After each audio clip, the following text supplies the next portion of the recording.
আরজি করের ঘটনার প্রতিবাদে আসানসোল জেলা হাসপাতালে আউটডোর পরিষেবা বন্ধ রয়েছে। আউটডোর ডাক্তার দেখাতে এসে ফিরে যাচ্ছেন রোগীরা, তবে মানুষের স্বার্থে জরুরি পরিষেবা চালু রয়েছে বলে জানান চিকিৎসক।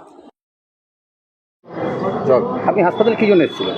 আমি হাসপাতালে ডাক্তার দেখাতে এসেছিলাম চোখ দেখাবার জন্য আউটডোরে। তো আজকে হসপিটালে কোনো ডাক্তাররা সব স্ট্রাইকে আছে, আউটডোর বন্ধ, বাড়ি ফিরে যাচ্ছে। আপনি কি জানতেন যে আপনার আজকে বন্ধ? জানতাম স্ট্রাইক চলছে ডাক্তারদের, এত বড় একটা হয়েছে। এসেছিলাম, দেখলাম বন্ধ আছে, বাড়ি যাচ্ছে। আপনার নাম? বাবন মণ্ডল। বাড়ি? বাড়ি আমার বারাবণী বিধানসভা। তুমি আজ আসানসোল হাসপাতালে কী জন্য এসেছো? হ্যান্ডিক্যাপ দেখাবো। কী হলো? আমার ভাইপোর পায়ে চলতে পারে না, তখন বলুন ওপিডিতে একটু ভিজিট করবো, আর ভিজিট করে ডাক্তারকে দেখাবো, তারপরে হ্যান্ডিক্যাপের জন্য আমি অ্যাপ্লাই করবো। তো এসে কী দেখি? এসে দেখছি ওপিডি বন্ধ।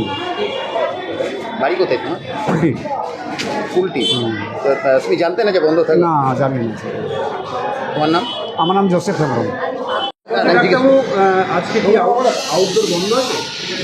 আউটডোর বন্ধ আছে, তো জরুরি পরিষেবা চালু আছে।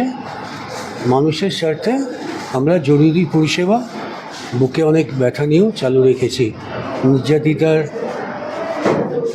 নির্যাতিতার পক্ষে দাঁড়িয়ে, পাশে দাঁড়িয়ে, তার প্রতিবাদের সামিল হয়ে আমরা মানুষের কাছ থেকে দূরে সরে যাইনি। মানুষের পাশে দাঁড়িয়ে মানুষের ন্যূনতম যে জরুরি পরিষেবা সেটা আমরা বজায় রাখতে কাজ করছি। সামাজিক স্বার্থে প্রতীকী কর্মবিরতি, এটা অবশ্যই আমরা সমাজকে বাদ দিয়ে তো নই। সমাজের মানুষ তো আমাদের শত্রু নয়, ওদের পাশ থেকে আমরা কখনোই সরিনি। এমার্জেন্সি পরিষেবাটাই চালু রেখেছি।